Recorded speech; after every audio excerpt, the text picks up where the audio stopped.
Hello,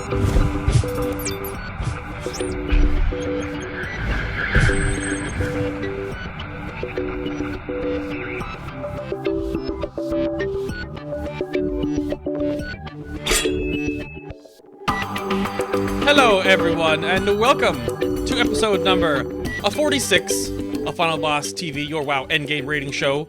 I'm your host. I think so, anyway. My name is Adam K, aka Bay, and welcome again, everybody. Happy Father's Day to all the dads and to-be dads. Make sure you talk to your dads today. Don't forget about that. Don't do it. Oh, wait, hang on. What, Anna? What? I said, don't forget, make sure that you send your dad like an e-card or something if this is the first time you're remembering that Father's Day is today. Yeah, dude. Did you talk to your dad? I may not have remembered until I woke up today and had a text from him oh, no. telling me where to come for dinner.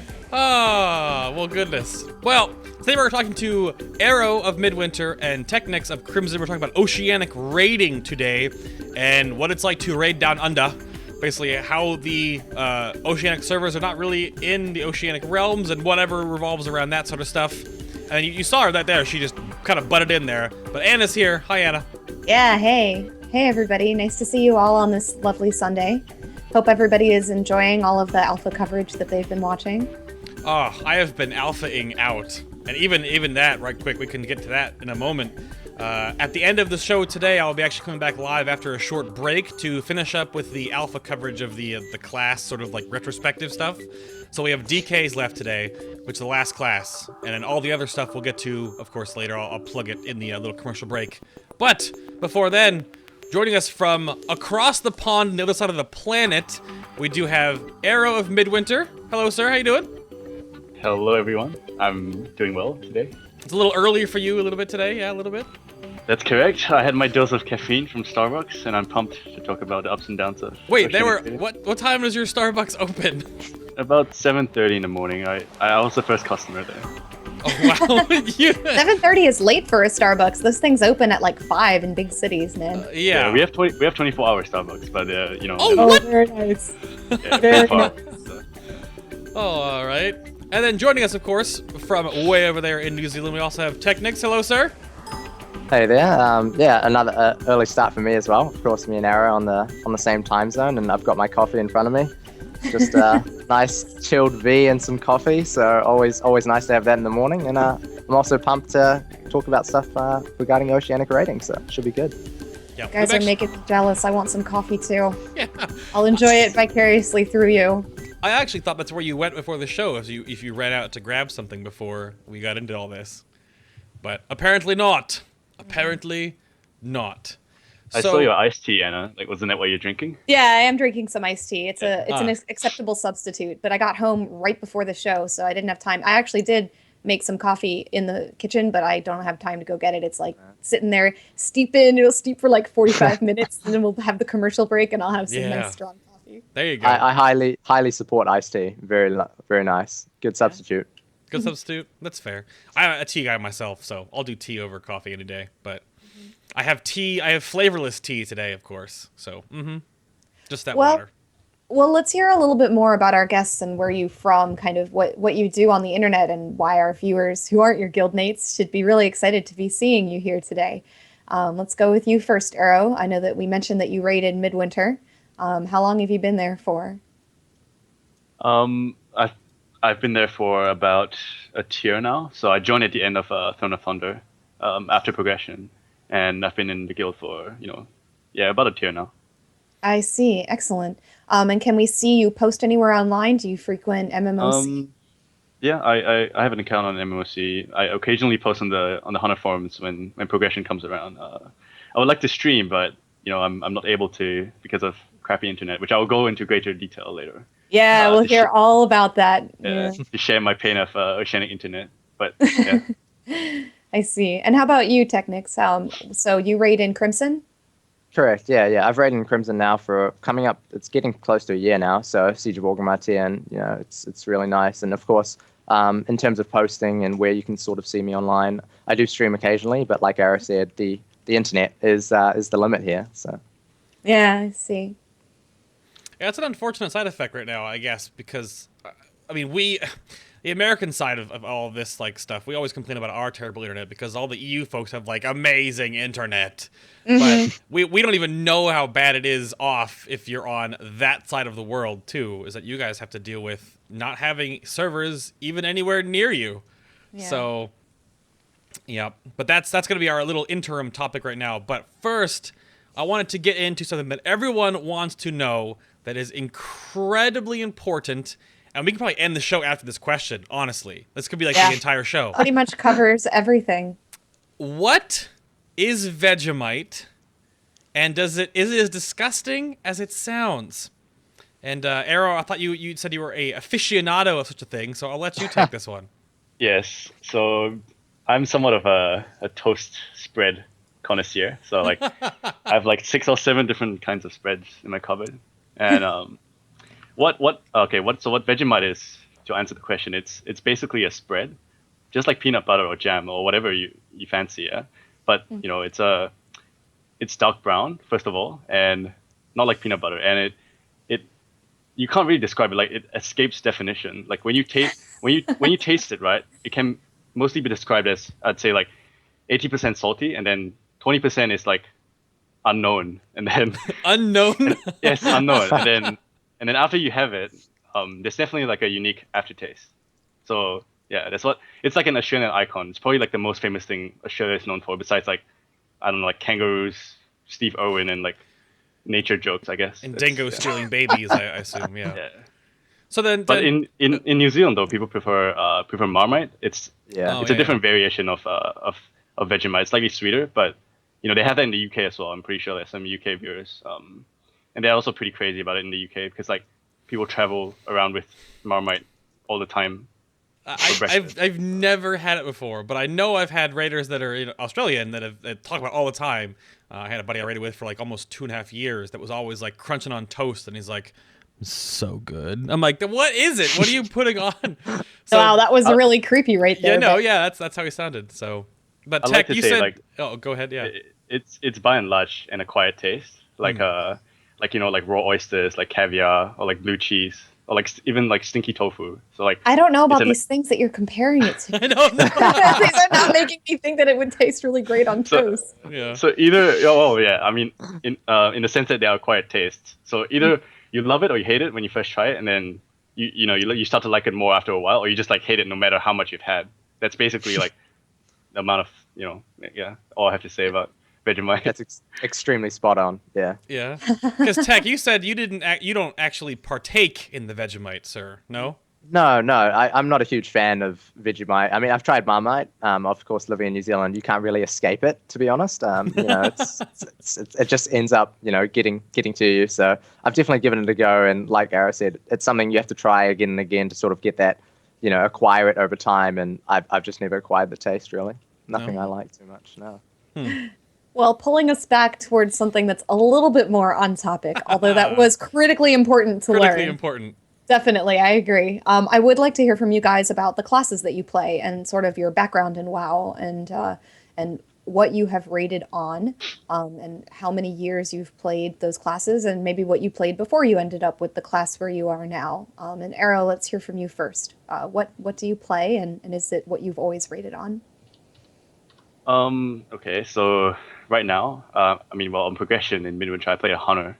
Okay. And Hunter being a pure DPS class, since you asked like what spec, I just play whatever spec is required for the encounter during progression. Like for example, on Black Fuse, I play survival for traps, and then on Nazgrim, because of all the target switching, you can't really play BM, so I played survival as well. On Garrosh, when someone couldn't make it for engineer duty, I played survival. On Spalls as well for multi-yelling, but pretty much like BM for everything else. But I have every single class with a cape at 90, except What? Oh, you're one of those. You've got it. No, I don't have a priest, a monk, and a warrior. I think I have everything else. So almost everything. Yeah, but I can play anything. You've got the good classes, so. Yeah, I've got the good ones. Yeah, no priest, monk, or warrior. And I also play a DK. Well, case in point, like I played a DK for Midwinter in farm up until I stopped doing farm a month ago, because like they required double grips for Garrosh for like the Garrosh ads. Right. So, yeah. That definitely sounds like something that you would need. So has your main been a hunter for your time in WoW, or I guess, or are you just one of those people who just plays whatever is needed? I feel like I'm betraying the hunter class, but like for the purposes of calling something a main, my main is like DPS. Like I can play anything really. I see. Okay, but DPS is your specialty. I mean, I can heal as well, but yeah, DPS is. I prefer to DPS. That's a preference, not really a specialty, but yes. Right. Now, how long have you raided for? Surprisingly not long. Like compared to a lot of the people that play this game, people start raiding like, I talk to all these people in Midwinter, and they started raiding in BC in vanilla. I actually started raiding in Dragon Soul, which wasn't that long ago. That was like a tier ago. Yeah. Yeah, I mean, geez, they do exist. Yeah. People who started raiding in Dragon Soul. They do exist. I mean, yeah, you talk to most raiders, and he's right. Most raiders will say that they started several expansions ago. It's quite rare that we meet someone who started more recently and is that into the game. Because I've made fun of you before for being a Wrath baby, but they're 4 years old now. Yeah. So they're not really that much, so like they're a toddler, I guess you could say. But yeah, Cataclysm not too long ago. Yeah, so I guess I've been lucky in raiding guilds that have done pretty well in their regions. I've only ever been in three guilds, so yeah. Okay. And Tekniqz, what about you? Yeah, so I mean, I started, the first character I ever leveled up was a Pally, so that was all the way at the start of Burning Crusade, so that's when I started. Anna approves. Yeah. So I really enjoyed Pallies. Back in Burning Crusade was good fun, and then I switched to my Shaman because my brother started playing the game. I think a few weeks, sort of 4 or 5 weeks after I started playing, and he's like, level a new tune with me. So I picked Shaman and never looked back since. So I've been playing Shaman pretty much raiding all the way from Burning Crusade up until now. And I currently raided with Crimson. And in terms of sort of, I guess, what Arrow was talking about in regards to sort of spec switching, as Elemental, I guess, Elemental Shaman would naturally go to Restoration depending on each fight. And the only fight I was sort of asked to do that this tier would be Thok, simply, to sort of make up the healers. I'm sure every other guild had the same problem. The ally shamans probably went resto and vice versa. So those great tiers where you need 7 or 8 healers for one fight, 3 for another, or 4, I suppose. It's definitely tiers that are wonderful on healers. Or if you're a 10-man raider, you need 1 for certain ones, because that's really fun. Yeah. Yeah. I was going to say, the only thing that's wrong with you playing a Shaman tech is that you were playing the wrong spec of Shaman, but that's... Oh, he's playing an acceptable spec. I disagree. Yeah. But... So then, I guess...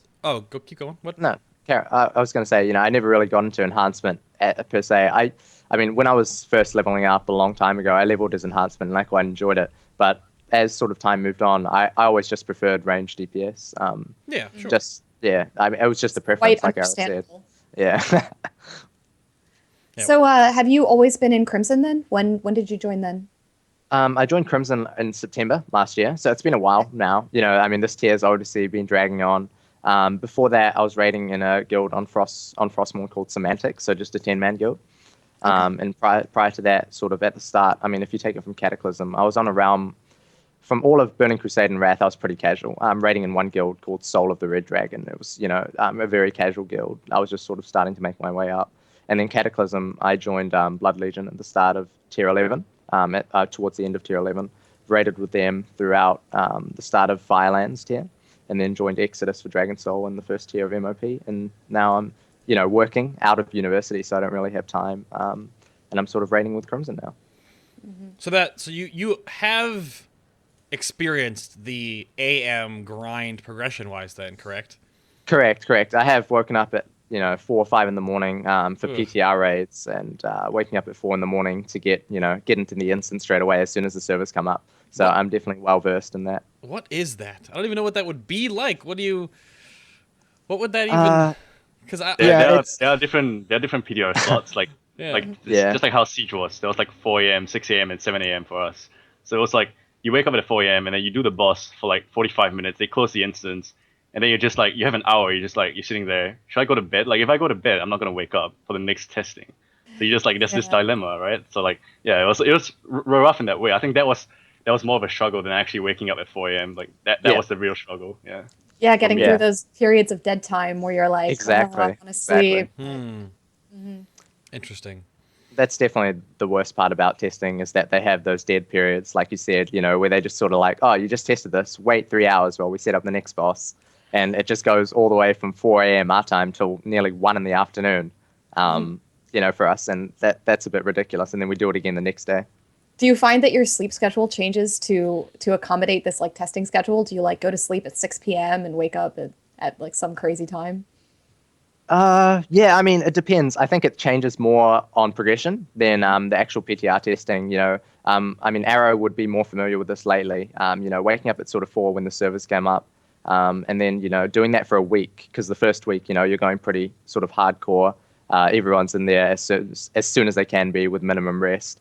So yeah, I think the sleep schedule definitely does change, and you're sort of living off energy drinks here and there. I'm sure, Roger and the people from Method can attest to that. Monster energy drinks just piled up in their sort of room. I think that becomes the norm. Yeah, definitely. Now, have you always lived in the time zones that you've lived in? Have you always kind of been down there? Well, for me personally, yeah. I mean, I've always raided from New Zealand. I had a stint where I was raiding from Switzerland. I was living in Switzerland for 2 years. Oh. Yeah, so nice. I was raiding on the US servers, but from Europe, and the ping was still better than Oceanic ping, surprisingly. Oh, no. But yeah, so that's a bit of a sad thing. But yeah, that's the only time I haven't been raiding from New Zealand. I've done all my tertiary education plus university here, so I've been here for quite a bit in New Zealand. But I was originally from Singapore, which is also within the Oceanic region, but it's like 5 hours difference from my time zone right now. So I think we'll talk more about the time zone differences later on in the show. But yeah, that's a different time zone, but it's also still within the Oceanic region. Yeah, absolutely. Well, I always wonder about that because we get into that in just a little bit here, but the time zone difference we have, like Anna and I, what we deal with in our guilds in the United States on this side, and the NA servers, like you only got 3 time zones really to ever deal with. And everyone's kind of like, if you raid, like I raid in a PST guild, they raid at 5:30, which is my 8:30, which is totally fine. But with you guys, you span a larger portion of time zones between like New Zealand, Australia, and like the Southeast Asian countries too, right? All in that same area. Correction there, not really, because in the same sense as the US, I guess we're going into this now, but in the same sense as the USA, we also have 3 time zones. So like one being the earliest time zone, well the time zone being the most ahead in time being New Zealand, and then Sydney time would be 2 hours behind New Zealand, and then we have the third time zone, which is Western Australia / Southeast Asian time zone, which is 5 hours behind New Zealand and 3 hours behind Sydney. So that would be a total of 5 hours difference, roughly. Okay. And I don't think anyone outside of like Southeast Asia, like to the left on the world map, is raiding in an Oceanic guild. So they would be in other servers. Yeah. So yeah, right. I would say 5 hours is the difference from end to end. Wow, we have enough trouble trying to get the PST people and the EST people to all live on the same schedule. 5 hours sounds a little nuts to me. Yeah, it does a little bit, just a little bit. So then I guess to move us into like that sort of the prenumbulate part of that is your latency, right? So your servers are really not even in the Oceanic part of the world. Yes. So they're just called Oceanic servers for the sake of Oceanic players having a server to call an Oceanic server. So like the servers are no different from any like Techondrius or like any other US server. They're on the US, located in the US. So yeah. I see. So it's pretty much just to get everybody whose time zone is the same into the same place. It's not really like the server is located anywhere else or anywhere closer to you. Yeah. And I guess, is that just, I'm not an IT guy at all, so I don't know if that's like a limitation that you literally just can't have, but I don't think the EU servers are over there in Europe. They're not in the United States. So why aren't there like a data center that is in, say, Australia, for example, that actually can accommodate all the players on that side of the world and not have to deal with the latency you guys have to deal with? Has there been any like official Blizzard posts about this kind of thing in the past for you guys? Like, have you read anything about this, or how does that work for you? I'm just trying to think. I don't think I've seen anything in regards to a blue post regarding WoW servers for Australian. But I mean, it is a bit odd because, I mean, you look at other games, you look at LoL, they have Australian servers here, an Australian data center. You look at Diablo 3, they just implemented Australian servers. So it doesn't really make sense that they don't have WoW Australian servers. But then Blizzard has never commented on it. I was about to say, you should probably just ask Celestion on Skype, be like, what are you guys doing? Why don't you have any servers here? It just seems like they've sort of neglected that and said, the Oceanic players are fine with this ping, we'll just leave it at that. So it's hard to really say at this point. I haven't seen anything. I don't know, I'll Tech. I stop disagree. I don't think the Oceanic players are fine with that because No, if no, you- I completely yeah. agree with you. Yeah. Like, if you look at the Oceanic forums, like the official Blizzard forums, it's just full of people asking for Oceanic servers. Like this has been something Oceanic players have been asking for since the game launched. I mean, at least like D3 has its own assurance, like what Tech said. So like at least that's a step in the right direction. I think maybe that's the reason why I play D3 so much. Like I enjoy it so much because like you get like a constant 40 ms and it's like just typical human psychology, right? Like you don't cherish something until you lose it, which is in this case a low ms, right? So like it feels so much, it feels like so good to be playing on a 40 ms. Like it's just like like I'm running without weights or something. Like other mobile games have Oceanic servers like League and Dota, but I'd say like in those cases those are purely competitive esports, whereas where there's no PvE in those games, but so ping tends to matter more than in an MMO, i.e. WoW, where like imagine like you're doing daily, like ping doesn't really affect you that much unless you're doing competitive raiding in which is what the show is about. So yeah. I mean, I suppose the thing, I don't know why they would. We looked at our YouTube demographics for FinalBossTV, and Australian viewers for our VODs itself are like in like their 6th and 5th place. So that's a huge portion that's watching the YouTube stuff. So that has to at least relevate in a larger percentage of how many people actually play World of Warcraft that are in the Oceanic part of their servers that don't actually have their own servers. Oh, that's a fair point. But that statistic is also skewed because people who live in Oceanic can't really watch a show live. So like, Of course, that's what I mean though. But that also propagates the fact that there are lots of you playing the game in the first place that know about our show that can't watch it live because of the time difference. But that still means that I don't know why you wouldn't have your data centers or something evolved for them. Because like Tekniqz, what kind of latency do you deal with, or did you when you were with Blood Legion all the time? It was like it would swing between 220 to 270, depending on the day. So, I mean, I was playing Restoration at the time. So, in terms of a class perspective, getting heals out that much later is I mean, healing tanks on progression when they're getting hit for half their HP every few seconds it's pretty difficult. It's obviously easier from a DPS perspective, depending on the class, of course. I mean, Arrow will go into that, I'm sure, when we get back to him. But from a healing perspective, healing with 200 to 270 MS, it also spikes, up to 300 to 400 sometimes when we have sort of, bad net. And it can get pretty ridiculous sometimes. So, yeah, it's not the greatest thing. Well, now you just said spike to 300 to 400. Now, real quick. Correct. Arrow, walk us through these 2 screenshots you sent me. We've got the first one we have Garrosh, right? You're doing Garrosh. Yes. You're in the heart phase for Terrace Endless Spring. Yep. And let's not comment on your UI, but up here in the corner right here, boop, you got that 454 MS. Is that pretty typical? Okay, so I have a lot to say about latency. Like that's not even right. Close to, yeah, but let's start on that.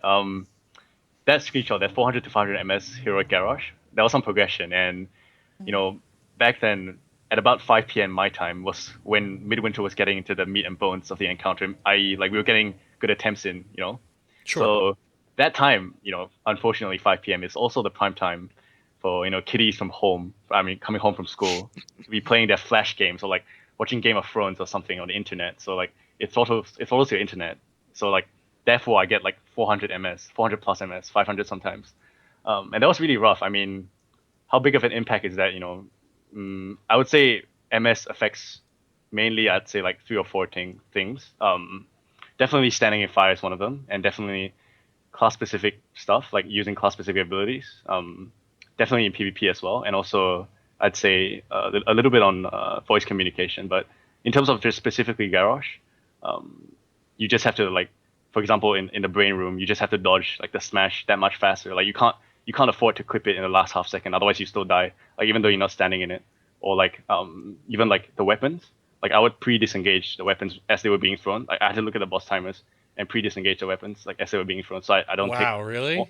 More than one tick from the weapon. Yeah. So the heals don't like that smart heals go to the tank and stuff. Cause like we had like some problems with that. So yeah, you have to play from the future, basically.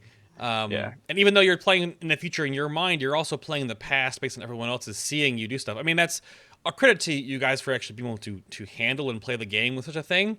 I mean, we were talking about this and you showed me these screenshots, and I know, like, I've had lag on our servers here before, and I go to, like, 200, 300, and I'm like, I can't do anything, all my buttons are lining up, and nothing works! And it ruins everything, and you don't know what to do, because we rarely ever see that, but you're almost playing the game, and that's your version of it, all the time. If you choose to do what you're doing right now with your progression server and stuff with Midwinter, so... I mean, like, now that I play with Americans a lot more, because I'm on an American server, so all I play with are Americans, yeah? Like, someone would start complaining about their latency, and I used to get pretty upset, because they would say something like, you know, oh my god, I'm lagging, like, on Mumble. They'd be like, oh my god, I'm lagging. My MS is, like, double what it actually is, what it used to be. And I'll ask them, like, what's your MS? And they'll be like, oh my god, it's like 50 MS. Like, I usually get 25 MS. It's unplayable, you know? And meanwhile, I'm sitting here with, like, a minimum of, like, 200 on a good day, so, yeah. It also depends, like, generally for Oceanic players, like, I'm not sure if people on the show are aware, but there are different data centers for Blizzard servers. So, like, there are West Coast data centers and Central data servers. And I'm not sure if there are East Coast ones, because, like, there is in Chicago, I think. Yeah. Oh no, isn't that Central? Isn't that Central? I'm pretty sure that's not necessarily. I think because we have Texas. Ours data is center. in Chicago. Yeah. And there's some in New York. There's some in New York. Oh, there's New York too. Wow. There's some in Texas. Yeah, I know that Mal'Ganis is in New York. There's definitely a New York data center. Yeah, so that's the East Coast one as well. So so generally for West Coast, it's about, if you live in New Zealand, it's about 140 best case to like 180, and that's for West Coast, like Tichondrius, and for like Oceanic realms like Barthalos and Frostmourne. Yeah. And then if you're from a Chicago server, which is Central US, well, yeah, I mean, yeah, you get about 200 to 270, and then if you're from Australia, you just add 20 to those numbers. That's so weird to me. It just seems like there should be, with such a huge player base on that side of the world, because it's not just like Australia and New Zealand, you also have the Southeast Asian countries, that you shouldn't have something in Sydney, or no? That's so weird to me. I don't know why there isn't like a thing. Maybe cost is an issue. I think that's the only thing, really. Yeah. Possibly. But then, Arrow, you also have another screenshot that you showed to me. You want to walk me through this one on spoils? Let me take a look at it. It's the one with 4,000 MS, yeah? Yeah, 4,149. Yeah, so basically on spoils, like, for about maybe like not many, like I'd say like 5 pulls, I had to do it with 4,000 MS, and it wasn't fun, you know, like, and you know that leads on to the next point, like, you know, there are a lot of things you can do actually to mitigate the latency, this latency boss that you see in the screenshot, that we have to deal with. The latency boss, yes, exactly. Yeah, latency boss, yeah. So like, for example, on just a short example on spoils, like, in terms of standing in fire, I'd say most encounters in Siege, well, yeah, are designed in such a way that you know when the fire is coming. Like, in a sense, it's predictable, yeah. So like, obviously it requires a better knowledge of the fights, but you know, I'm gonna like bring out some specific examples from Siege, since it should be fresh in everyone's minds after like 8 months of farming. But yeah, yeah, a little fresh. Yeah. So like, for example, like my point on that fight. During the Klaxi part of the fight, there's this mob called like Amber Encased Kunchong or something, and it spawns, like, whenever it's out, it spawns like yellow pools on the ground. Yeah, and if you took like 3 ticks from that or something during progression, you would die, because like your health wasn't enough, and obviously like the healers had to spam you. So like, I play a hunter, so like I never stopped moving and jumping when we were on like Klaxi, like the Klaxi platform. So like, yeah, so like at most I took 1 tick, so it doesn't, my latency didn't matter because I kept moving anyway. Or like, other examples would be like the rift damage on Shower of Pride, where you have to close the rift. That as well. Like, you just keep moving, so you don't take damage from that. Yeah. Or even like, I remember a specific scenario on PTR when Midwinter first reached Siege Chapter, and you know on the belt, yeah. Yep, and I are familiar with that belt. Yeah, all melee DPS should be very familiar with the belt. How do you avoid the laser cutters without getting one shot? Yeah, I was gonna get to that. So like, what? There wasn't a conceivable pattern to the lasers on the belt back during PTR. I don't think there was. Like, it wasn't like now, you know, they always go to the left and to the left and to the left, the gap, yeah. Yeah. So like everyone had to go on the belt to get exposure from Midwinter, because we wanted to test damage on the missile turret to see like the viability of classes, like, yeah, who could do the most damage to them in the shortest amount of time with the right cooldowns, yeah. And so on PTR, you get about 250 MS, which is fine, which is like really good actually. And then, you know, the first attempt I went up there, you know, I thought I safely passed the laser, which I did on my screen. and then I was already halfway to the next set of beams, and then I just died like in the middle of the two to the previous one.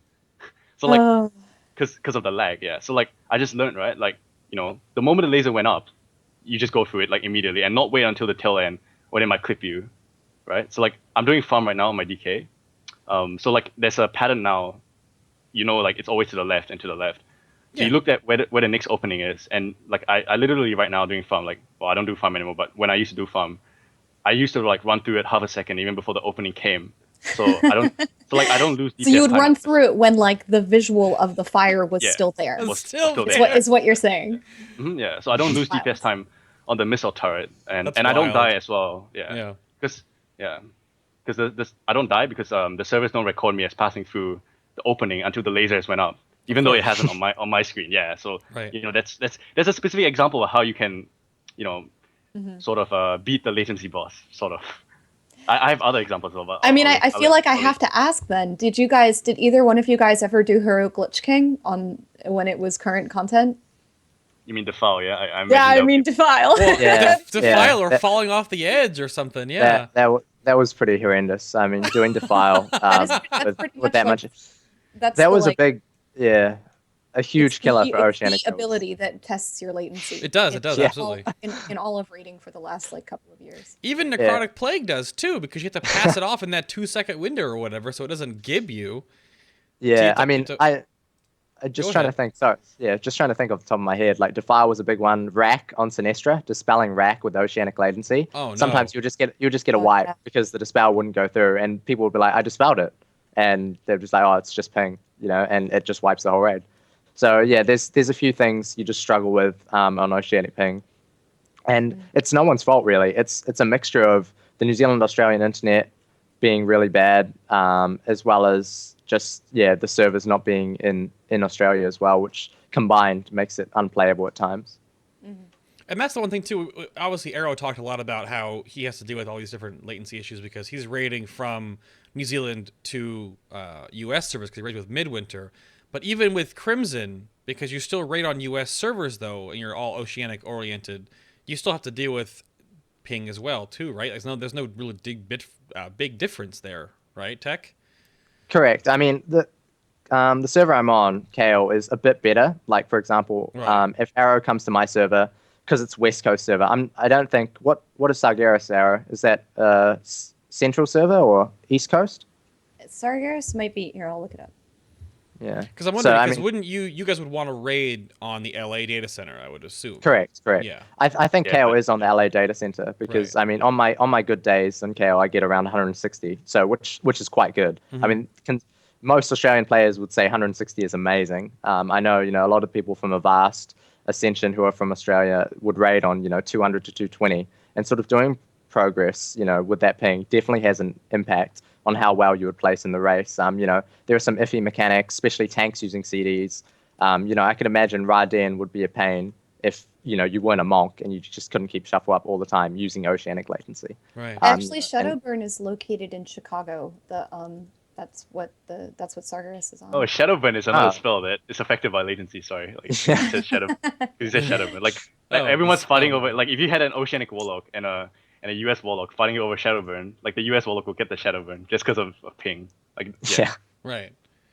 Yeah, no. So I guess Sargeras is in Chicago, so that's central. So you're going all the way through half the United States to get back and forth. Yeah, exactly. Which, I mean, technology is amazing, and the fact that you can do it that fast is still... But when a game comes down to these split-second decisions and every spell is 1.5 seconds, and it's longer to get back and forth with your one spell than it should normally take, it's still...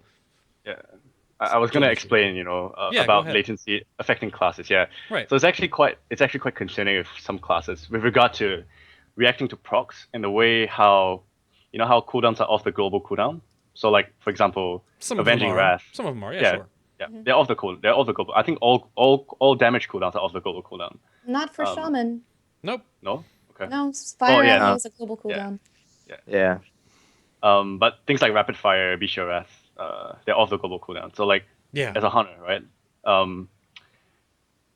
Let's say you use a DPS cooldown, yeah? And right after the DPS cooldown, if you macro something like Bishop Wrath and Kill Command together, yeah? and you spam it at the same time, with Oceanic ping, you would use the Beast Your Wrath, but the kill command on your pet would not get the damage buff because they were used in the same second, and you didn't kill, like, the kill command happened before the Beast Your Wrath was applied on your pet. You know, like because there was no global. That's so weird. Yeah. So like usually hunters, right? Like beginner hunters, they would macro Beast Your Wrath and kill command because like there's no reason not to, since the moment you Beast Your Wrath, you want to kill command. It's like the moment you ascend it, you want to lava burst like instantly. Yeah. And unlike lava burst, it's not a spell, so it has no cast time, so it doesn't affect your movement at all. So you would definitely macro it.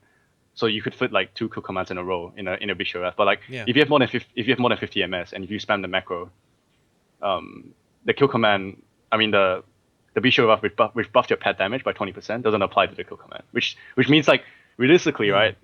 If you follow the train of thought, this means that you instantly lose like 200k damage every time you do that, like every time. So like you do that like 10 times in a fight, you lose like 2 mil, pretty much. Now, just so chat room, I mean, we have people catching up in chat room saying, we have Lich said, I'm a U.S. raider temporarily raiding the Philippines, so you feel their pain, or, you know, Hawaii has sort of similar issues like this too.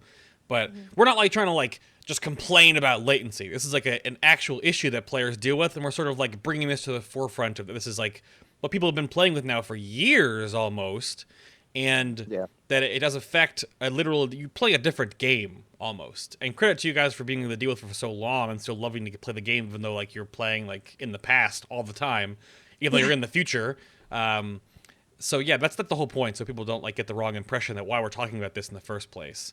It's interesting to learn which of the different classes are affected more by the issue. Like if there are specific classes that would be easier to raid on, because I would assume that, just thinking about the classes I'm familiar with, a Ret Paladin would be one of the ones I would least want to do with bad latency, just because of the haste issue.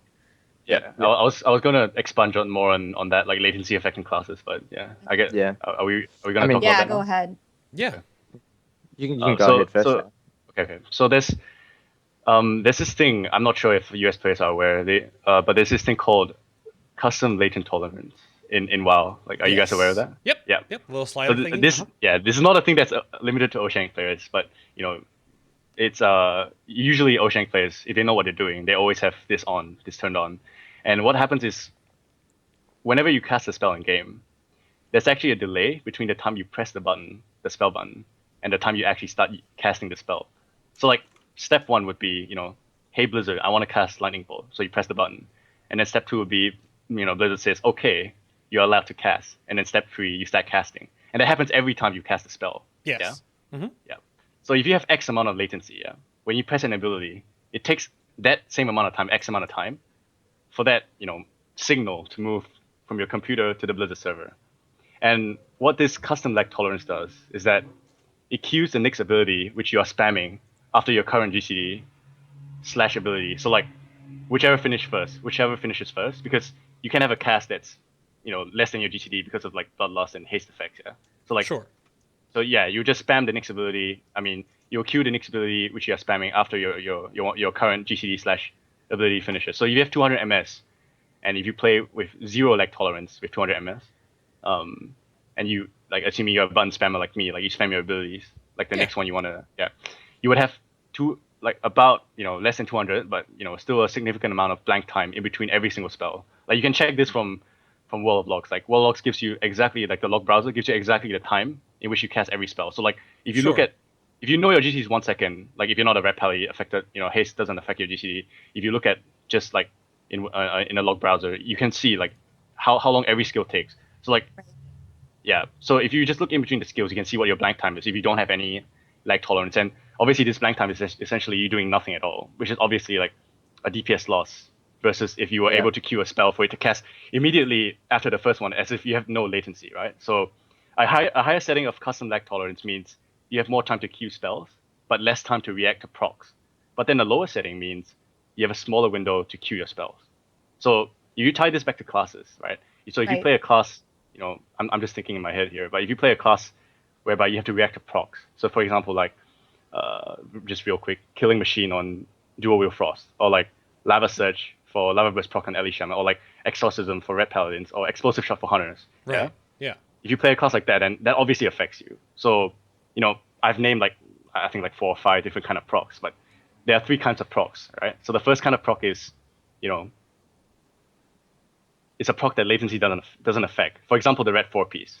Whenever you dump 3 holy power, you have a chance to proc Divine Storm, I believe. Yeah, I play red. Yeah, I can't remember offhand, but yeah, I think you have a chance to proc something. Yeah, so that's control because you know when it's gonna proc. Like you can use the ability, and if your custom lag tolerance is not more than 1000 ms, which is your GCD, you have a chance to react to that proc. So you can wait to see if it actually procs, then use it. Same with Divine Purpose as a prop paladin. Whenever you dump, same thing. Sure. Right. So that's totally fine. That doesn't latency doesn't affect that.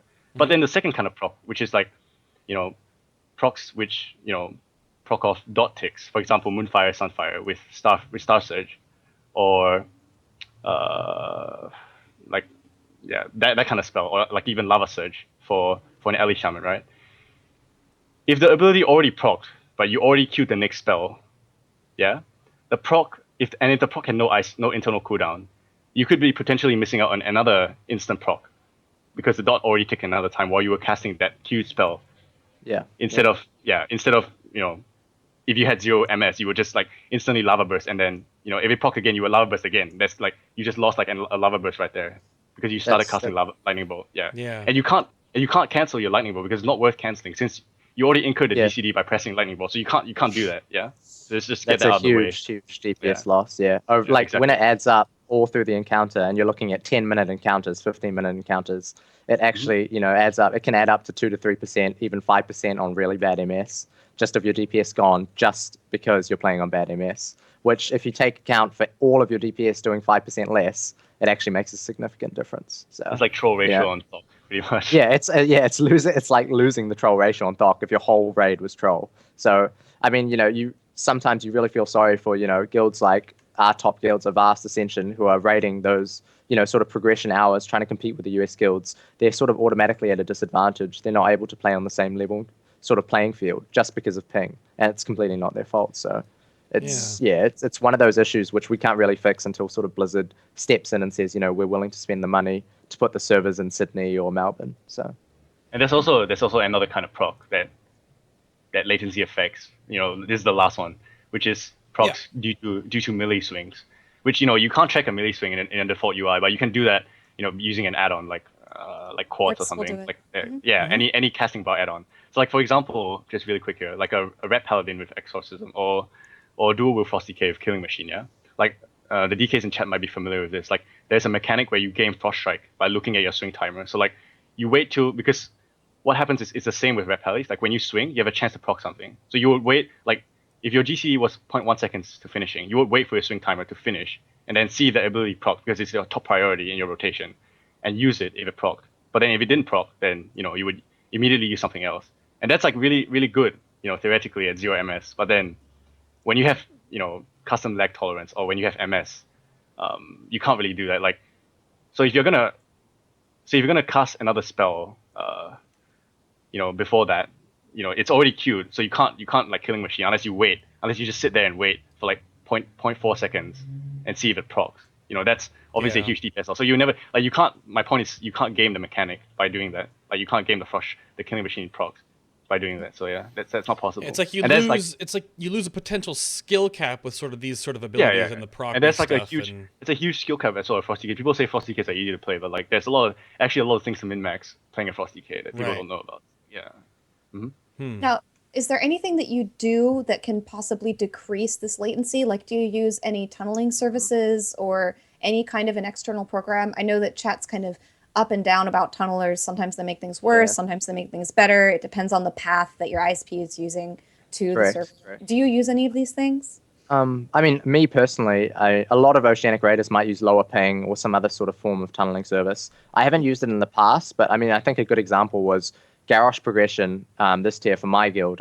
Around that December time, Christmas, I mean, the sort of ISP I use is Vodafone. I'm not sure if they're available in the US, but they're definitely big in the UK. It's a UK company. So, I mean, they had a lot of sort of problems around that time, and I sort of was forced into using a tunneling service simply because I would get into raid and it would be 1,000 MS nonstop. So pretty much what Arrow was dealing with on Spoils. And 1,000 MS on Garrosh to dodge annihilates is pretty much, you can't do it. It's pretty much you're done. You're totally done. Yeah, you just die instantly. So, with half our raid sort of having that problem, everyone's forced into using a tunneling service. And the tunneling service, it does help. Saying it doesn't help is definitely, incorrect. It does help sort of depending on the time. If you're at 1,000 ms, it's worth it to sort of use a tunnel. But if you're sitting at your normal ms, a tunnel will give you maybe 20 or 30 extra ms, which isn't a significant difference. It's a difference, but it doesn't really affect your playstyle. So yeah, I'm definitely a big fan of a tunnel when your internet sort of cops out. But other than that, I don't really use it. No, I used lower ping for a while actually. Before I used to live back up north in the different East Coast, and I was on a West Coast server for a time on a different before where I met with Chris right now. So I used one, and I would go from like 200-ish to like 130, and it was like playable then. Like it was like that was pretty okay. But if I didn't use it, then yeah, you're like 230 to 300 all the time. So I've actually used them here. I almost feel like in some ways you have to, and that's being forced into use that outside internet service to help your internet to get to the servers of the game you want to play, which it shouldn't be like a thing you need to do all the time. But yeah, what about you, Arrow? That's actually. Sorry. No, go ahead. What do you want to do? I was going to say, addressing one of the things in chat. Some of the tunneling services are actually banned. Like when you use them, your account can get banned, which is a bit. It's actually ridiculous because we're trying to solve the problem that Blizzard has basically put onto us, and then we get banned for it. And I know I've like seen people get banned. Like they've just been disconnected mid raid, being like, "What's wrong?" And it's like their account is banned because they're using a tunnel. And Blizzard do unban it. They say you're using a tunnel, we'll unban it. But for those 3 days where it's like banned, it's ridiculous. I find that ridiculous. Because what's the it's the back end, their little scanner that they all the IP stuff, so they can stop like bots and phishing bots or farming bots, stuff like that. But still, they can see that ping them that it's not like a normal routing and it's from this other service. And yeah, that's happened. Yeah, that's happened to one of my guildmates uses a tunneling service all of the time. I don't remember where he rates from, but it's not Australia.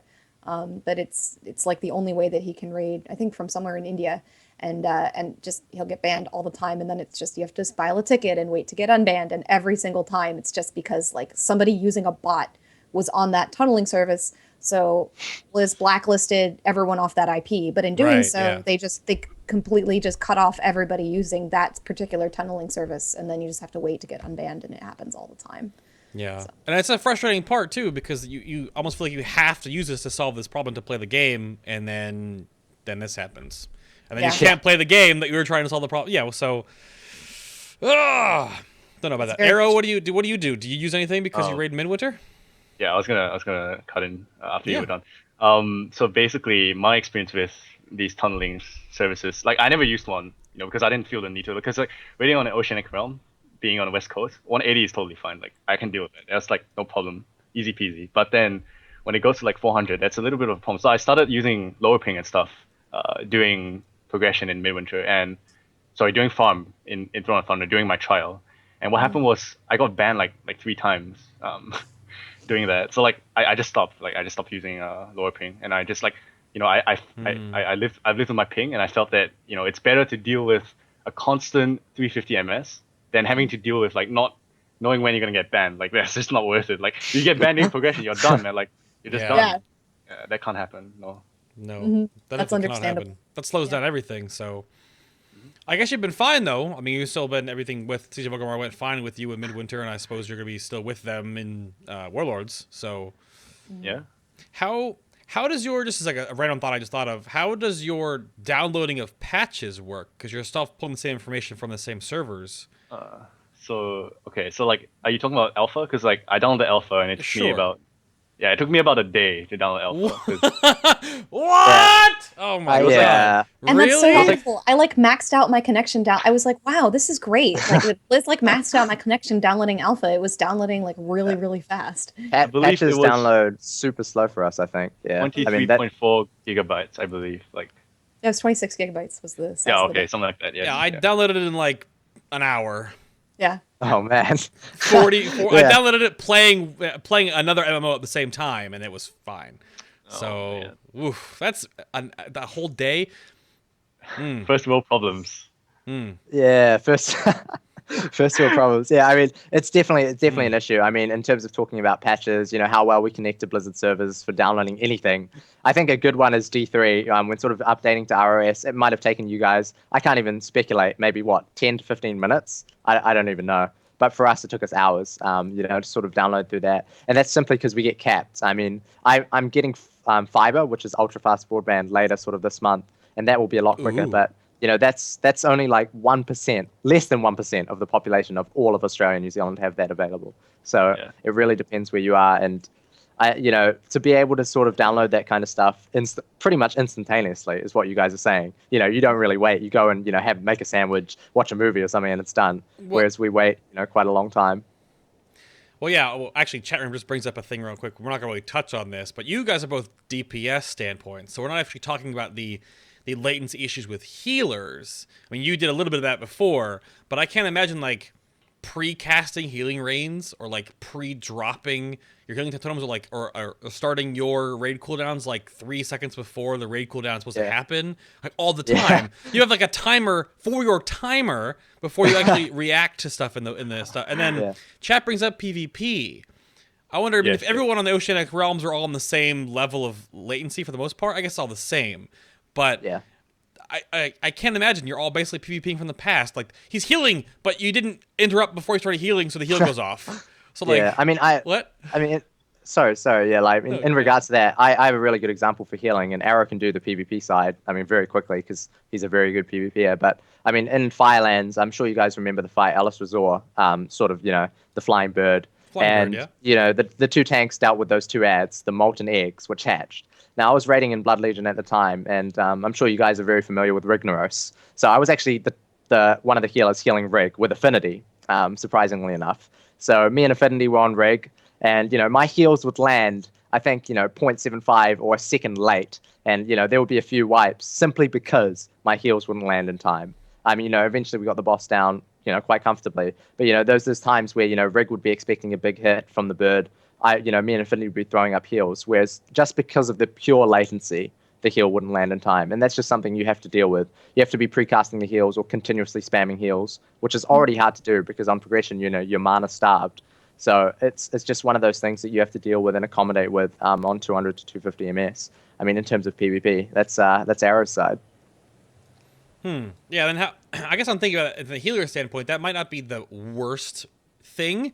Because you're almost like zipper healing, like one hits, then the more latency driven healer will hit, and then like the appropriate one that doesn't have a lot of latency will hit. So it's like a zipper healing for a tank anyway. But for cooldowns and things, that sounds just like, ugh. You have something to Anna, or are we gonna go Arrow for PvP?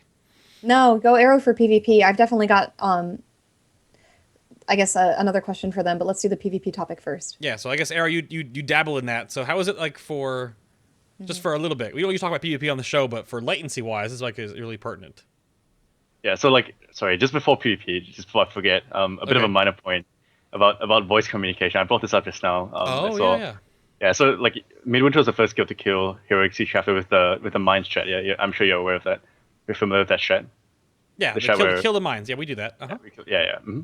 So like back then, you couldn't just heal through the mine explosion damage. Like if a mine blew up, it's pretty much like a wipe because everyone had like such low health because you had no gear. So like the mines had to be actively CC with an array of spells like Ursul's Vortex, Projection, Cap Totem, things like AoE Grip, Hunter Traps, Binding Shot, Leg Sweep, etc. Yeah. So when I first started calling CCs on the mines, like I would always realize that they always come a second late. Like when I said for example like Lorena, Dot, he was on your show, I'm pretty sure. I would be like, Lorene, leg sweep now. And then when I say leg sweep now, like the leg sweep wouldn't happen until like 2 seconds later. And that can't be afforded during progression because the moment the mines get out of CC, like it would just be hard to recover if one of them blew up. So like that was not, I couldn't afford that at all. So I had to call the CCs like a second earlier. I had to look at the mines and then put them on focus and then like look at the debuff and then call a CC like 2 seconds before whatever previous debuff went off, like Binding Shot went off. Yeah. To account for the latency plus the reaction time. So like I guess that's a bit of a minor point in terms of voice communication. Yeah. In terms of PvP, I PvP somewhat actively too, and it's always annoying when in terms of interrupts, especially interrupts, like I don't play a melee class, but I know that Oceanic players that play a melee class, like when they try to interrupt them, like that's really really annoying in PvP because of the latency. Because you see them casting, but they actually already finished the cast, and then you try to try to kick it. You just kick nothing. Yeah, you kick nothing. Yeah, exactly. That's like the most inferior. Or like they juke you. Like it's a thing in PvP where you juke people. You start casting and then you move. Sure. So like people think you're casting and then you kick them and you kick nothing and then they get a cast off. So like that as well. That's pretty hard to do with Oceanic ping as well. I think a few other issues worth mentioning are things like getting feared behind line of sight of a pillar. Like you see a warlock casting fear on you. Like obviously he's targeting you and he's casting fear, and then you go behind a pillar and then you still get feared after like 1 second behind the pillar. You're just like, well, how is that possible? Like, well, it's because of latency, like the latency boss. And also one more point. I think another thing is also missing those small targeted AoE skills. For example, Shadow Fury. For example, Binding Shot. The small ones, not the big ones. Like Nova is fine because Nova is so huge. Like the area you can compensate for that. But when the opponent was clearly in that small circle of Shadow Fury, and then you Shadow Fury nothing. You're just like, he was right there and you Shadow Fury nothing. He was right there. He teleported. Yeah. So it's a bit annoying, but you learn to get used to it because you learn to like pre Shadow Fury where he's going to go. So you see him running somewhere, so you aim that spot and you do it there. So like you still get him. Like, I got you. I beat the latency boss. So yeah, that's all. Speaking of the latency boss, I thought we just lost tech. Oh no! Oh no! Well, it might be a good time for a commercial break then. So that exactly. I was just thinking about that right now. That's totally fine. So we can take a little break and hopefully tech reconnects here. He lost his camera and then he just totally disconnected out of the call. But I'll take a quick moment here to talk to you guys about some things behind the scenes and give you some updates and some communities that you may not know about and you should go check out. So first up, of course, we've been working together with a long time, real quick, with manaflask.com. Now, Manaflask is a huge repository for community news and interviews, and of course, they have their own show. They've also got awesome little VODs here. They've got their streamers that for both English and German-oriented stuff like that. If you want to go check them out, they have done. Suni of Method actually had a huge, like, multi-part healing blog that was posted up here on Manaflask. So they also cover news posts and things like that as well too. But their big thing is they also have the awesome little community, little like write-ups and things from people. So again, you can go check out manaflask.com if you want some more news in the worlds of Warcraft.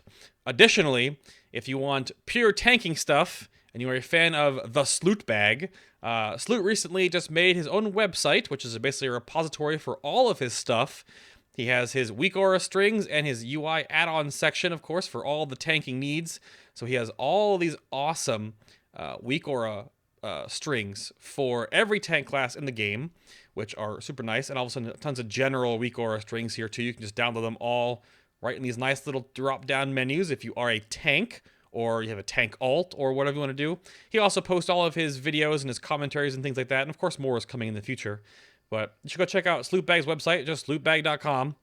And I'm sure in Warlords, Ted will be posting tons of stuff. There's his little bald face. So go check that out. Additionally, if you have been watching the Alpha live streams, you may have heard this little guy. This is Morgan David King, MDK. He's one of the music artists we can actually use on the stream, which we have rights for. And he has some amazing tracks. You go check him out. Very chiptune-y, very gamer-oriented stuff. He just released his first full-length album called Jelly Castle. And super good stuff. You can go check him out, his SoundCloud. And I'll actually link it in chat right now when it catches back up. And we're good to go. You'll mostly hear this stuff on the Alpha live streams when I'm doing Alpha coverage and things like that. Not actually on the show. But go check him out. Super awesome stuff. And if you need more about FinalBossTV, all of our cast and crew information, our donation stuff, to be a guest on the show, and to ask questions for future episodes are all right here on FinalBoss.tv. Link is down below. If you missed this awesome event that Coltrane, Elvine, Nobble, and myself just did with Brutal a weekend ago now, you can check that out. We amassed a huge viewership in his stream to try to eat over 2,000 tacos throughout everybody. So you can go watch the whole VOD right there with all of us dorking around. We also have some photos of the event here too. And then we also have all the alpha testing I have done so far. All 7 nights. Again, tonight, after the stream, we'll take a short little break and we'll come back for DKs, which we're doing right now is we're testing and looking at what has changed, what's different, reading spells and abilities, testing all 3 specs of every class, or 4 in Druid's case. And if you've missed any of those streams, you can then check the link right here on the front page of FinalBossTV. There are the little notes down here, tells you what we're doing in each stream between myself and chat room testing out things. So you can go check those out, all up there on the website for you. And again, tonight we'll finish that up, and we'll be doing more alpha streams, of course, this week when stuff changes, when the 100 talents become available, and when they do more squishes on people. We'll see what the next classes get pruned when they do the alpha patches. So we'll check you guys out here. That happens right here on FinalBossTV. It doesn't go anywhere else. So we'll see you there for that. And anyone that's been watching all week, you guys are awesome. But it seems that Tech is back. Are you good, Tech? Are you alive? Yep. I'm alive. Yeah, as we were talking about bad internet, of course, my net Bad dropped internet? out. Yeah. Yeah, it just had to happen, really, to sort of prove to everyone how bad the Prove to internet everyone. is. Mm-hmm. Yeah. I thought it was all right. It was good. It's okay. It was okay. Yeah. Well, moving along to some new topics here, let's Yeah. talk about the rating scene over on that side of the world. I would love to know what kind of differences and similarities there are with the Oceanic rating scene with comparison to the US and the EU rating scenes, which are the ones that we generally hear a little bit more about. Do you guys have a healthy community of raiders over there? Know that you guys have both been playing in some US guilds, so you may have a strong opinion on this topic. Yeah, I mean, I'll go first with this one, Arrow, if you don't mind. But yeah, I mean, yeah, we have definitely quite a strong community here. I mean, I think one of the sort of key things, the way we can sort of break it down in terms of the Oceanic community is just start by saying is that our player pool is extremely limited. So, you know, that's one thing that everyone sort of has to understand. And if you look at sort of, for example, the US guilds, you know, you name them off and you sort of classify them. You say, you know, you have these hardcore guilds, you have these semi-hardcore guilds, and then the rest is sort of, you know, casual to semi-hardcore. And if you classify the US hardcore guilds, you have, you know, Blood Legion, Midwinter, Duality, Whatever We're Awesome, Vigil, you know, and those sort of guilds that fit into that sort of world top 20 slot. And then, you know, in terms of Oceanic, you have our two biggest guilds, or two, you know, highest ranked guilds, which are Avast and Ascension, of course. Now, you know, you have 5 in the US and 2 in Oceanic, and EU even more. You know, EU, I'm not sure, they have 10 to 12 in sort of that world top 20 slot. And that comes down a lot to, you know, not only the MS that we have, but also the player pool. It's quite a limited sort of player pool that we have. You know, if you look at the population of Australia, I'm not sure how much it is now, but, you know, you're looking at 20 million, 25 million people. New Zealand, 4 million people. And the US, something like 300 odd million people. So, you know, just by that, just by sheer numbers, you can say, you know, that the player pool here is severely limited. In terms of a strong community, you know, we definitely have a strong community. I feel that the Oceanic community definitely has a number of extremely good players. Right. But the problem is they're all sort of mixed into different guilds. It's not where, you know, like everyone who wants to raid really hardcore goes to Blood Legion or, you know, joins Midwinter. It's more that, you know, you can join a multitude of guilds. And that also comes with sort of the thing where time is a huge commitment here. You know, not everyone has the time to sort of take off from work. And that's something that Arrow can sort of talk about. Yeah. Oh, that's true. Yeah. So how does your work schedule and stuff rotate into this? How do things work over there in New Zealand, Arrow? I'm not working right now. Oh well, you could just play the game then.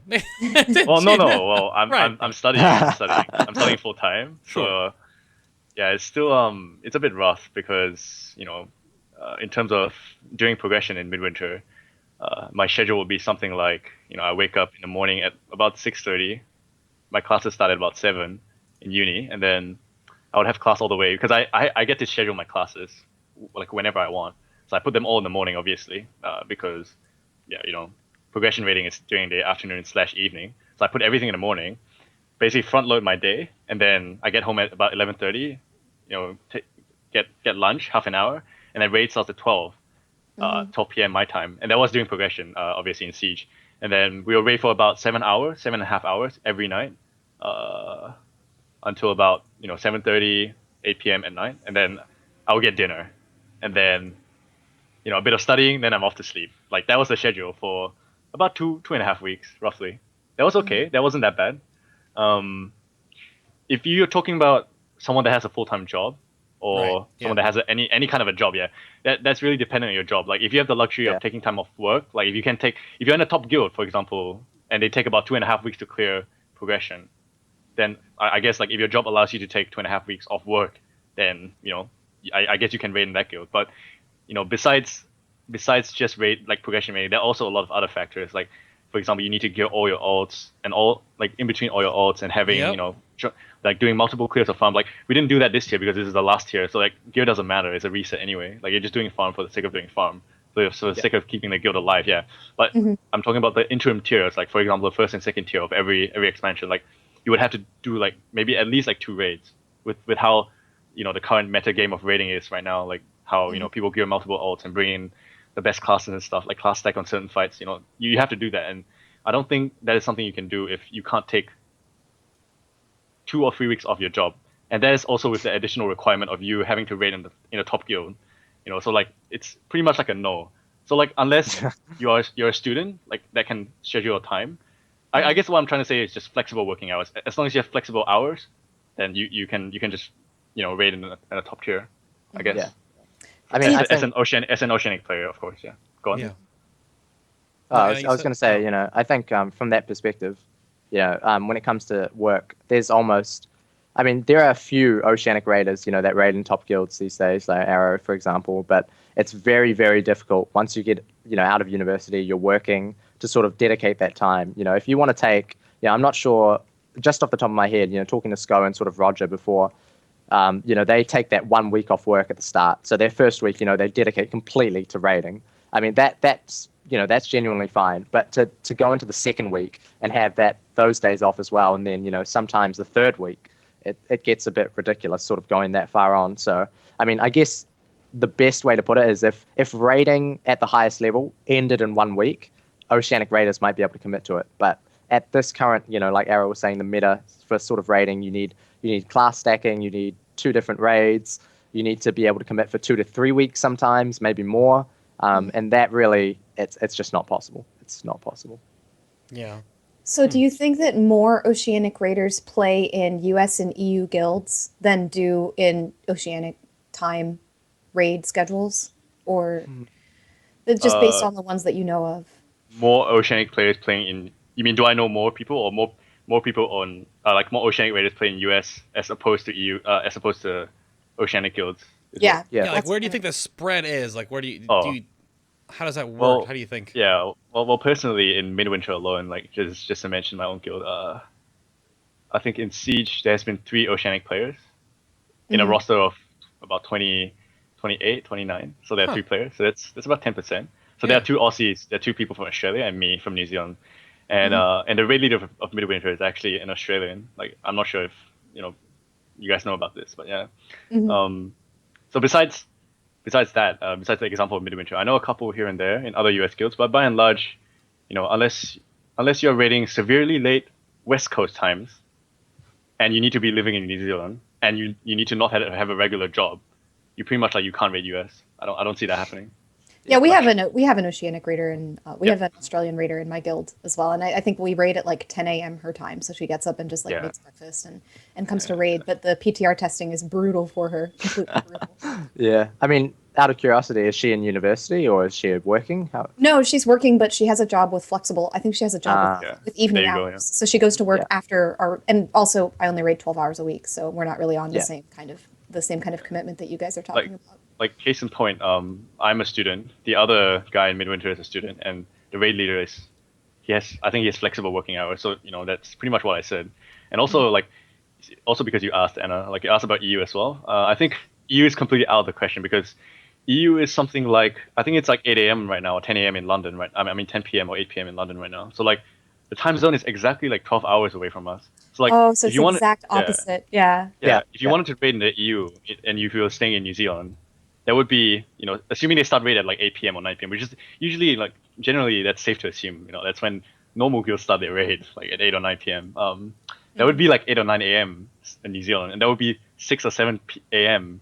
Australian time, which is I don't know, unless you have a night shift and then you don't mind raiding after night, which is impossible. I assume anyone that has a night shift will want to go to bed after night shift. So I don't think that's very viable. Yeah, that sounds totally brutal. I was actually wondering about that, whether the latency or anything was better to the EU, but if the time zone difference just makes it completely impossible, then it doesn't seem like you guys would. The latency wouldn't be any better as well. It would be even worse than US, I would say.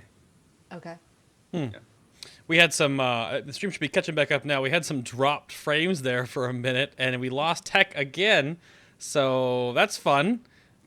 I think it only makes sense, though. We're getting those internet issues, just showing them off here. We're getting our Australian and Oceanic rating issues right now. That's pretty fun.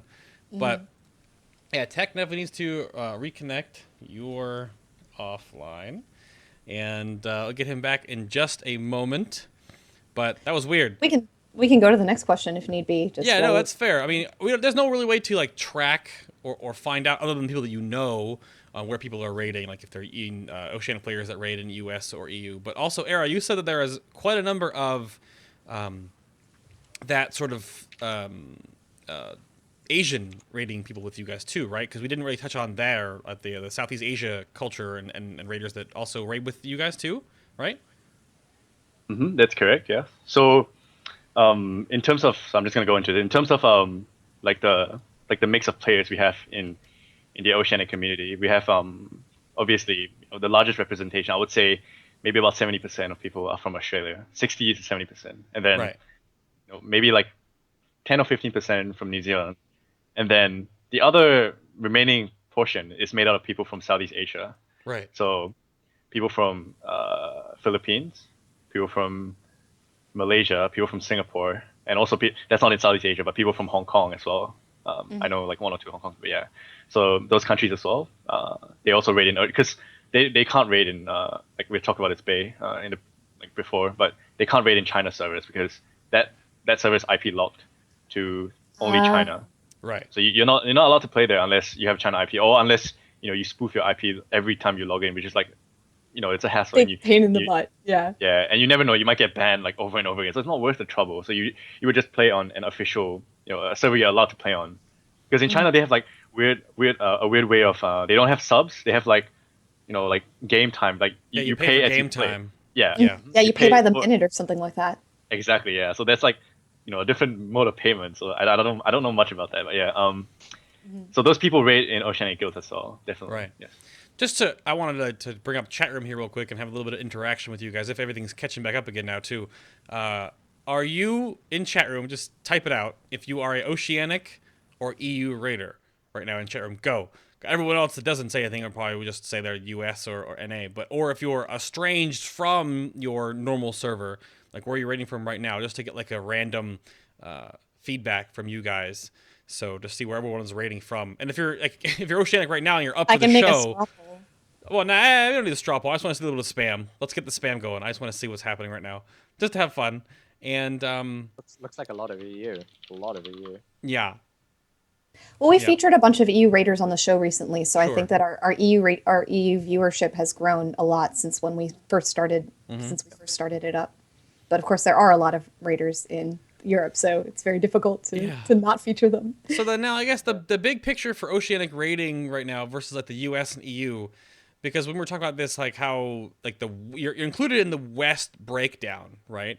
But I don't think I've ever really heard of an Oceanic guild being like in the top runnings, I guess, because we went over that earlier, how like there's just like the time thing, the work schedule stuff, obviously the latency is a thing. So looking at your top guilds in comparison, Ascension is the #1 Oceanic guild, and they've got Garrosh on November 6th, whereas Method gets it on October 1st, and Blood Legion got it on October 3rd.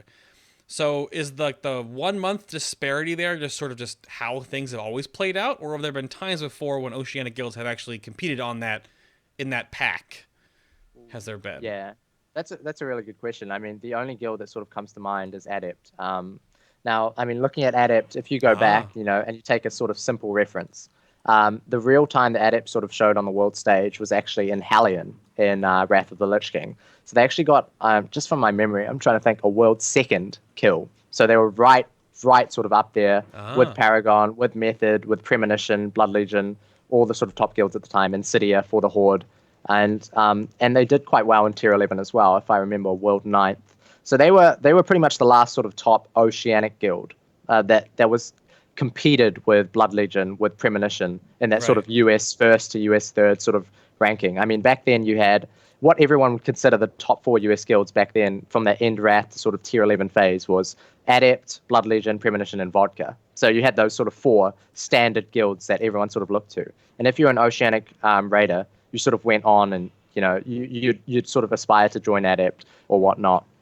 So, that was the guild, the premier Oceanic raiding guild, which sort of fell apart in Firelands and sort of merged with another guild. But yeah, that's the closest we've ever been. Hellion, and then following the subsequent tier 11. I believe I didn't play at the time, but I think I have a few Adept friends, and like they told me, I think they got world first 25-man Hellfirst, like 5 minutes after Insidia got the 10-man, and I think they also got US first Heroic Alakir by cheesing like using DKs to steal Avenging Wrath from Paladins using Darksim by dueling in an instant, something like that, yeah. And they also they also got Hellfirst by getting 600 to they definitely had Hellfirst back and forth, yeah. That's the one thing you both just said it too, because you're used to it now. But just to make it sure, when the Oceanic guilds get their kills, you are technically counted as US because you're playing on US servers still, sort of. Like Correct. you're not actually rated as like OCE, like server first or OCE first. You're just like US kills basically. We have our own separate ranking as well, but we're also included in the US ranks. Yeah. You're in the US ranks, yes. In terms of WoW Progress rankings, we are part of the US, yes. Yeah, which I think is so kind of strange. I mean, it's going away with Mythic. Like, we don't have to worry about that at all. And if the Asian servers actually do get on the same page with Mythic, we'll literally just have, like, Mythic progression. That's all we'll have. Like, you can look up US, EU, Oceanic, Asian servers, whatever, that's fine. But in the grand scheme, if we're all on the same page, we'll have a world ladder. Outside of maybe China, I don't think we'll have the same because their game comes out much later than ours. But we'll have to see how that really works. Are the Oceanic community, are you guys looking forward to the Mythic ladder, like from your perspective? I mean, in terms of just to cut in here. In terms of that ladder thing you were talking about, yes, there's going to be one consolidated ladder. That's correct. But I think from the viewpoint of Oceanic guilds, especially in terms of recruiting, because I used to be in Ascension as well, like the current #1 guild. I used to be there, and that was my previous guild, and I know how important it is to maintain that Oceanic first, because in terms of recruiting, there's like recruiting power, because you get to tell people, we're Oceanic first, come to us, like join us. And like why like someone would prefer, a hardcore raider would prefer your guild over an Oceanic second guild, even though you might be like God forbid, like US 20th or something, or like even like so like in that sense, in that recruiting sense, your world rank doesn't really matter, because from the Oceanic pool, we only recruit from the Oceanic pool anyway. Like it's few and far between. We haven't covered this, but it's few and far between that EU or US people play on Oceanic. There are such cases, in terms of in Ascension, there's like 1 or 2, but I would say by and large, the recruitment pool is mainly drawn from Oceanic, and if you get a high Oceanic rank, then you're sort of in like a hierarchy to recruit better, like get better access to a higher quality pool of recruits. Even though the pool is not big, but it's pretty much like a niche market. Sorry. Yeah. I mean, it's the same as pretty much any other type of guild where you recruit from, even if there is one rankings ladder, you would be like, oh, I'm ranked X among 2-night guilds or X among 3-night guilds. And it's not exactly. It's because you're recruiting, and that's what matters. And so you care about your pool. So correct. Yeah. That's pretty much exactly how it works. I mean, if you're top of Oceanic, you don't really appeal to the US raiders anyway because of the time difference. I mean, if they come to you, it's nice. It's a bonus. But you want to sort of take from the top Oceanic players. So if you're Oceanic #1, you automatically have that preference. People will be like, okay, they're Oceanic first. They're the top of what I can do, because I'm limited by time difference. So pretty much to them, in their eyes, you're world first, if that makes sense. Yeah. Yep. And also like to kind of like go back a little bit to talk about the recruitment pool in Oceanic. Back when I was in Ascension, I was trying to look for recruits as well to join our guild, and in Oceanic it's almost like close to impossible. It's not impossible, but it's close to impossible to find someone that's good, that is not already a long-time raider or an ex-raider, someone coming back to the game, or someone either like when you try to get someone from some other guild, they're either in that guild for a really long time already, they're not willing to leave, or like they're raiding with friends, so like just to contrast that with US guilds, in Midwinter it's also really hard to get good players, maybe because the standard is a bit higher, but in terms of Midwinter, they're also pretty strict in allowing people in. It's in Midwinter it's actually like this is my opinion, but it's actually easier to pass trial than it is to get a trial in the first place. Like once you get a trial, you're not gonna fail unless you suck at the game or something. Yeah. So in Oceanic, fair. in Oceanic and US alike, good players are rare, but they're definitely rare in Oceanic because of the smaller player pool. Oh, that's my ramble. Yeah. Gotcha. That Okay. definitely makes sense. Yeah, that does. So I guess the last little bit here I want to talk about was we already talked about like work schedules, I suppose, and how like I guess if holidays come into this, we can go into that. We brought up time zones originally, but we didn't really bring up language barrier, which I wanted to talk about briefly. I mean, in the States, Not just accents. not just accents, yeah. I mean, that's, in America, whatever, in EU, everyone really speaks English, I guess. There are always certain guilds in the EU scene that speak certain languages, and if you don't speak that language, you just can't communicate with your guild. But is that a different thing over with you guys? Because you basically have almost 3 different regions of the world on your servers, and that's a little different than like having one country or 2 with with Canadians or whatever. So how does that work for the Oceanic side of things with you guys? Do you all just speak English, or do some guilds have their own language barrier too? Or I think for the majority, I mean, pretty much, I would say 99.9%. I haven't come across it yet. Speak English. So there's no real sort of language barrier here. I think the best comparison is to directly compare us to EU. I mean, EU, I think the best direct comparison is, say, Method. In Method, you have Roger, who's Greek. You have Leeds, who's German. Sko, British. I mean, you have heaps of, I'm sure they have French people. They have Russians, maybe. That sort of all mix in and speak English. And you get all that, all those different accents on Mumble when you hear their sort of mumble on their kill videos. And it can be similar in some Oceanic guilds. You get, some New Zealand accents. You get some Australian accents. You get some Western Australian accents. You get some Singaporeans who raid with us, so they have the Singaporean accent, some Thai people, some Indonesian, and it all sort of mixes in, but everyone tends to speak English. So in terms of a language barrier, there isn't really that language barrier, but it's more just all the cultures are mixed into one and we all sort of speak English. So, yeah. I see. Okay. That's wild. Yeah, I mean, all we have here is like, I make fun of my buddy for having like a Texas accent or whatever, and chat room brings up, it's pretty hard if you don't understand Australian, that's fair. That's a fair blow. So, man, we were so disappointed when my Australian guildmate joined the guild long ago. We were so excited to have someone with an accent, and she's from Iowa, and moved down to Australia, so she has no accent at all. It's so disappointing. Yeah. That is unfortunate. Is that what we're all like? Is that all we're good for? Our accents? Oh yeah, that's all you guys are good for. Well, actually, the accents make up for the latency. We'll put it that way. Oh, is that what they do? Oh, okay. I see. Oh, wow. I see how it is. Well, that's the one thing too we talked about before is that Tech is very, very different than Arrow, but you both live in New Zealand. So, like, where did that come from? I had that earlier today. I've always been a Kiwi. I think Tech has a story to sell that there. You haven't always lived in New Zealand, right? No. I mean, I've moved around a bit. I've raided from Switzerland in the past, and that was sort of nice. And I've moved around, but my accent, I grew up in Australia for a bit, and then sort of moved over to New Zealand. And I know, as you know, Arrow's from Singapore, so I'm not sure. How long have you actually been living in New Zealand, Arrow? Couple of years. Couple of years, yeah. So I mean, his English is definitely, extremely good for someone who's been living in New Zealand for a couple of years. I mean, you can get some of the more sort of Singaporean raiders or some of the Thai or Indonesian raiders who come and they can understand you and they can reply with the words. You tell them to do something in a raid, like, "Oh, you're doing this," and they'll be like, "Yes." And that's all they can sort of reply to you. They can definitely sort of raid with us, but the English is sort of limited. To expand on that, like how hard is it to tell someone like smash boss, like press buttons, like there's not really much to communicate in basic commands, exactly. Yeah. Unless you're like in a position of leadership or you're in charge of something or you have to call cooldowns, you just need to know how to press your buttons and play the game pretty much. It's true. That's fair. I mean, you do also have to be able to answer the question, what happened? In a coherent manner. I would say that's kind of a requirement as well. Why did you die? Yeah, is that a good one? What killed you? That's a question that you just a simple one word answer, like fire. What's a fire? Oh yeah, of course. The boss. Fire is yeah. Mm-hmm. Yeah, my we've HP going to 0. We've gotten that in the past for sort of people who couldn't figure out exactly what we were saying, in one of my sort of past guilds, and the guy just said, "The boss killed me," and everyone's just like, and then you have the GM who sort of goes through the combat log and sees, oh, okay, this is what he died to. But yeah, he couldn't fathom the question, what was sort of going on. But that's a very rare case. How did you die? My HP went to 0. It's definitely That's usually what happens when you die in MMOs. Yeah. That's usually what happens. Yep. So anything else real quick to wrap up on? We kind of bounced around a little bit on these notes, but I think we're pretty good.